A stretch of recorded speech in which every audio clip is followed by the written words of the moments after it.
Welcome. I'm Mrs. Boydston, and today I'm going to lead you through where you can go to find daily reading practice for your child at your child's level.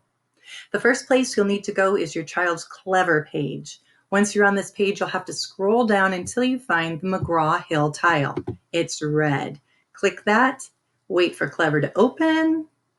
You can sing 1, 2, 3, 4, 5, 6. Ooh, only 6 seconds. Pretty good.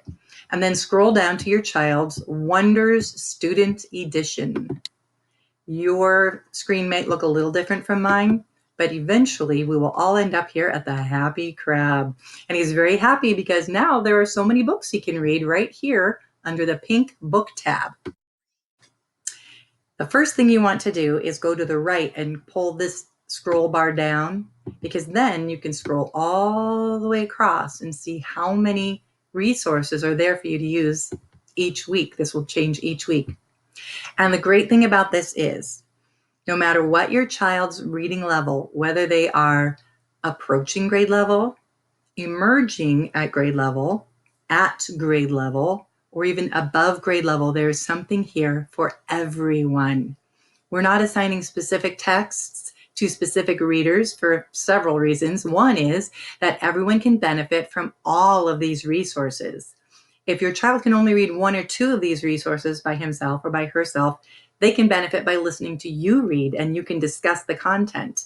When your child's practicing, sometimes it's good to have something a little easy so they feel successful, and something a little challenging so they have something to look forward to. And even the readers who are reading at and well above grade level can practice reading some of these readers, and they can work on developing their fluency, that is, reading with expression. All readers will be working on both decoding and comprehension every time they read. So let's take a look at the tools. The first book is the big book. Each week we have a different theme. This week it's Anna Goes to Washington, D.C., and that's cool because it ties in with our social studies. Now the children will hear this read to them during a directed lesson, but they can come back here to read it again, to be read to again, or even just to click the button and hear it be read to them. The next book is quite a bit easier to read, and it includes CVC words as well as sight words, so your child can sound out almost all of the words, but they can also use context clues to help them with some of the others. You as the parent may sit and read this book with your child.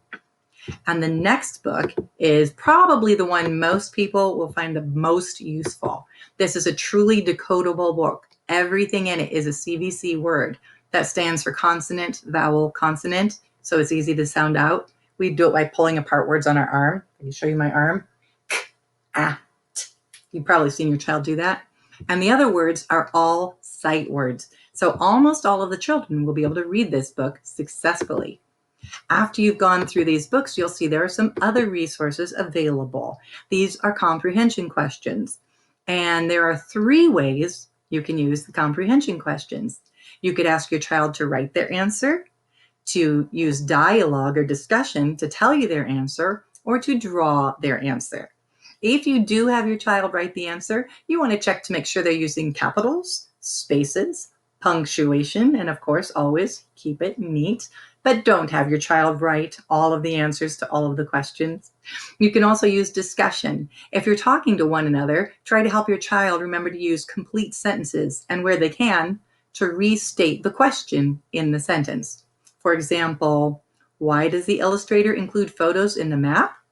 The illustrator uses photos in the map to help us find out where we are. You could also ask your child to illustrate their answer, and this is really fun for opinion questions. Encourage your child to use details and to take pride in their work.